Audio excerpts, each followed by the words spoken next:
हम चलेंगे तो हमारे कभी गुस्सा नहीं आएगा, कभी गुस्सा नहीं आएगा। आप समझ पा रहे हैं?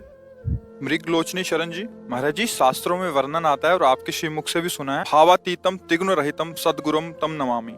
यहाँ भावातीतम है सद्गुरुदेव, किंतु पंच भौतिक स्वरूप तो भाव में ही आ जाता है। फिर भावातीतम स्वरूप कौन सा है जिनका वर्णन यहाँ किया गया है?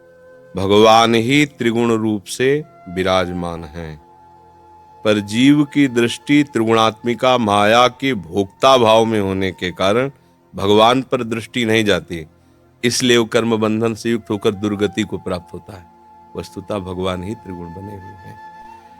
पंचभूत मन, बुद्धि और अहंकार, ये अष्टधा प्रकृति है, ये अध्यात्म मार्ग है, अष्टधा प्रकृति है। और जीव भगवान का चैतन्य अंश है। हर जीव भगवान का चैतन्य अंश है। चैतन्य अंश मतलब भगवान ही उस रूप में है। पूर्ण परब्रह्म परमात्म तत्व का अंश परमात्म तत्व ही है। तो अब हम जब गुरुदेव भगवान को देख रहे हैं तो हमारी दृष्टि त्रिगुणात्मिका माया से आवृत है, तो हम गुरुदेव भगवान के मायाकृत रूप को देख रहे हैं और उसी पर भाव कर रहे हैं। पर इससे काम नहीं बनेगा, इससे नहीं बनेगा। क्यों? ये एक देशी है, ये नाशवान है, आज नहीं कल नहीं, इसका कोई टिकाऊ स्वरूप नहीं है। ये आज ऐसा, कल और विकृत होगा, परसों नष्ट हो जाएगा।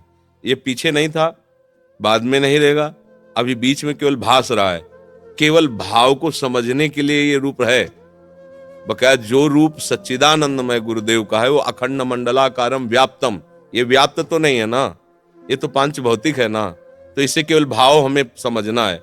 भाव जीव ही समझे तो सत्य रूप का हमें दर्शन हो जाएगा, जिसको कहा गया ब्रह्मानंदम परम सुखदम केवलम ज्ञान मूर्तिम द्वंद्वातीतम गगन सदसम तत्वमस्यादि लक्ष्यम एकम नित्यम विमलमचलम सर्वधि साक्षिभूतम भावातीतम त्रिगुण रहितम सद्गुरुम तम नमामि।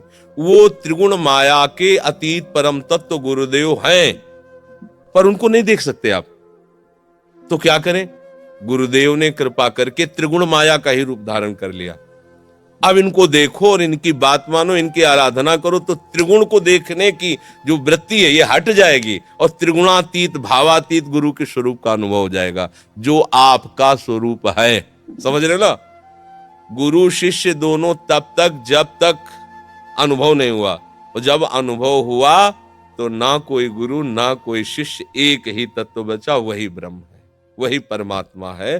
कहने को हो गया दो, जैसे एक ही घड़ों में एक सूर्य का प्रकाश पड़ रहा है तो 100 सूर्य दिखाई दे रहे हैं, पर 100 घड़े रखे हैं, सूर्य 100 नहीं, एक है। ऐसे ही गुरुदेव का प्रकाश अनंत ब्रह्मांड में पड़ रहा है। ये बात हम इस शरीर को केवल मानकर नहीं जान पाएंगे, इस शरीर की आराधना करके नहीं जान पाएंगे।